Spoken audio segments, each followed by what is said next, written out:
ota-ona bilasanmi, qaysi farzandini ko'proq yaxshi ko'radi? Bilmaysan-a? Yo'q, dada. Unda eshitgan. Meni-de, dada.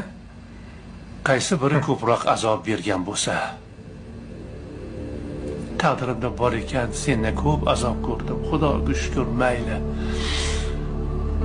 Ana endi nasib bo'lsa,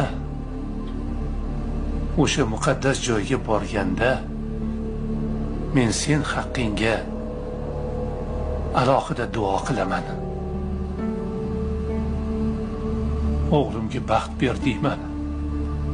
Uzoq umr ber deyman. Sog'lom bola ko'rsin deyman. Uvali juvali bo'lsin. Xotini bilan uzoq yillar umr ko'rishsin deyman. Hali bolang katta bo'lganda aytasan. Men otam duosini olgan insonman deysan.